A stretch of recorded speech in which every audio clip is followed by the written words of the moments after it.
Hi developers. இந்த வீடியோவில் 2022ல top 3 programming language என்னன்றதை பார்ப்போம். இந்த ரேட்டிங்ஸ் வந்து நான் நிறைய சர்வேஸ், ரிசல்ட்ஸ், அப்புறமா ரிசர்ச், கூகுள் ட்ரெண்ட்ஸோடைய ரிசல்ட் அண்ட் ஸ்டாக் ஓவர்ஃபுல்லோடைய 2021ஓட ரிசல்ட் இதெல்லாம் அனலைஸ் பண்ணிட்டு இந்த ரேட்டிங்ஸை கொடுத்துருக்கேன். ஸோ இந்த ரேட்டிங்ஸ் வந்து based on three things. First thing is features. So அந்த லாங்குவேஜ் வந்து என்னென்ன ஃபீச்சர் வந்து ப்ரொவைட் பண்ணுது. நெக்ஸ்ட்டு டிமாண்ட், இண்டஸ்ட்ரியில் வந்து இந்த லாங்குவேஜுக்கு எவ்வளோ டிமாண்ட் இருக்குது. நெக்ஸ்ட் தேர்ட் வந்து how much easy learning curve. So that language is how much easy to learn. So third இடத்துல ஜாவா இருக்குது. So Java it's a old and very popular லாங்குவேஜ்னு சொல்லலாம். ஸோ 2022ல Java mainly it is use to create enterprise application create பண்ணுறதுக்கும், middleware applications and micro services அதை create பண்ணுறதுக்கு use ஆகுது. Especially spring boot micro சர்வீஸை வந்து டெவலப் பண்ணுறதுக்கு ரொம்ப யூஸ்ஃபுல்லாக இருக்குது. ஸோ Indeed.com அந்த வெப்சைட்டில் போயிட்டு ஜாவா டெவலப்பருடைய ஆவரேஜ் சேலரி எவ்வளோன்னு பார்த்தோன்னா almost $1 lakh per year. And openings எவ்வளோன்னு பார்த்தோன்னா almost 99,000 pages of openings you can see. Next second இடத்துல இருக்குது ஜாவாஸ்கிரிப்ட். ஜாவாஸ்கிரிப்ட் வந்து இப்போ ரொம்ப பூம் ஆயிட்டு இருக்கு. Almost lot of full stack developer recommend அப்படின்னு பார்த்தோன்னா மிடில்வேரில் even the node JS who knows JavaScript they can consider as a full stack developer. So முதல்ல ஆல்மோஸ்ட் ஒரு 2010க்கு முன்னாடி V8 என்ஜின் வரதுக்கு முன்னாடி, நோடு வரதுக்கு முன்னாடி நம்ம ஜாவா தெரிஞ்சிருக்கணும் ஃபுல் ஸ்டாக் டெவலப்பருக்கு, நான் ஜாவாஸ்கிரிப்ட் தெரிஞ்சிருக்கணும். பட் ஆஃப்டர் நோட் வந்த பிறகு ஒரு ஃபுல் ஸ்டாக் டெவலப்பருக்கு it doesn't have to know Java, only JavaScript தெரிஞ்சிருந்தா போதும், he can consider as a full stack developer. So Angular and Vue or React client சைடுக்கும் பேக்எண்டுக்கு வந்து ஒரு நோட் தெரிஞ்சாவே வந்து ஒரு ஃபுல் ஃப்ளெஜ் வெப் பேஜை வந்து வெப் டெவலப்மெண்ட்டை வந்து அச்சீவ் பண்ண முடியும். ஸோ அதனால வந்து ஒரு ஜாவாஸ்கிரிப்ட் வந்து really it is getting more popular nowadays. Next class platform லாங்குவேஜ்னு சொல்லலாம் ஜாவாஸ்கிரிப்ட். ஏன்னா ஜாவாஸ்கிரிப்ட் யூஸ் பண்ணி நம்ம மொபைல் டெவலப்மெண்ட்டும் கிரியேட் பண்ணலாம். So React native and Quasar framework, native script அந்த மாதிரி ஒரு ஃப்ரேம் ஒர்க்கை யூஸ் பண்ணிட்டு நம்ம மொபைல் அப்ளிகேஷனும் கிரியேட் பண்ண முடியும். நெக்ஸ்ட்டு பேக்எண்ட் சர்வர்ஸை வந்து நோடை யூஸ் பண்ணி நம்ம பேக்எண்ட் சர்வர்ஸை வந்து ஈஸியாக கிரியேட் பண்ண முடியும். நெக்ஸ்ட்டு ஜாவாஸ்கிரிப்ட் வந்து கேம் டெவலப்மெண்ட்லேயே வந்து ரொம்ப பாப்புலராக யூஸ் ஆகிட்டு வருது. Evaluation of front and framework like JavaScript அப்படின்னு பார்த்தோம்னாக்கா, ஜாவாஸ்கிரிப்ட் முதல்ல 1995ல வந்து கிரியேட் பண்ணாங்க. அதை வந்து ஒரு நெட்ஸ்கேப் நேவிகேட்டர் வந்து இன்ட்ரடியூஸ் பண்ணாங்க.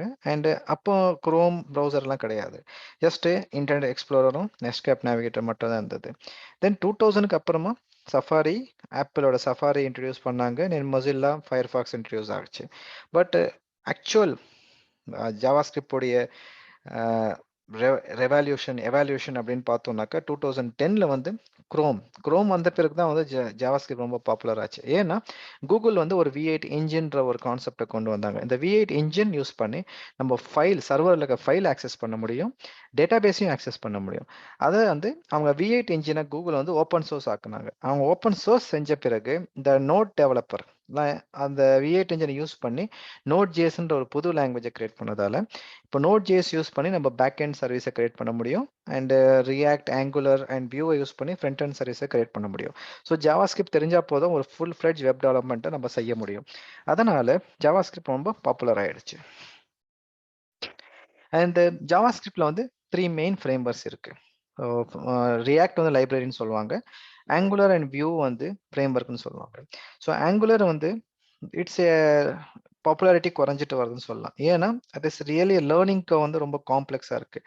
ஒரு காலேஜ்லேருந்து ஒரு எஜுகேஷன் முடிச்சுட்டு வர ஃப்ரெஷர் வந்து அவனுடைய கெரியரை ஸ்டார்ட் பண்ணும்போது ஆங்குலரை சூஸ் பண்ணால் it is very difficult to learn lot of concept like module, service and dependency injection, TypeScript அந்த மாதிரி நிறைய கான்செப்டை கற்றுக்க வேண்டியதாக இருக்குது. பட் வியூன்னு பார்த்தோம்னாக்கா view is very simple. Just உங்களுக்கு HTML, CSS, ஜாவாஸ்கிரிப்ட் தெரிஞ்சிருந்தா போதும், நீங்கள் full fledge view development view வந்து ஈஸியாக கற்றுக்கலாம். So React also very simple, but when compared to Vue, it is not that much simple. ஏன்னா வந்து உங்களுக்கு JSX தெரிஞ்சிருக்கணும் அண்ட் HTML-யும் ஜாவாஸ்கிரிப்டையும் ஒன்றா ஒரே ஃபைலை கிரியேட் பண்ணிட்டு it is looking making little more confusion.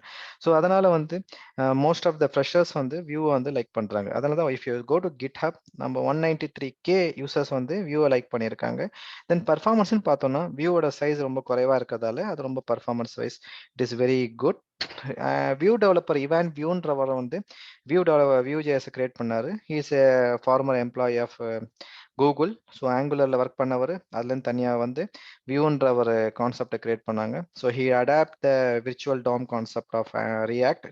So then Alibaba Adobe போன்ற பெரிய கம்பெனிங்க வந்து வியூவை யூஸ் பண்ணுறாங்க.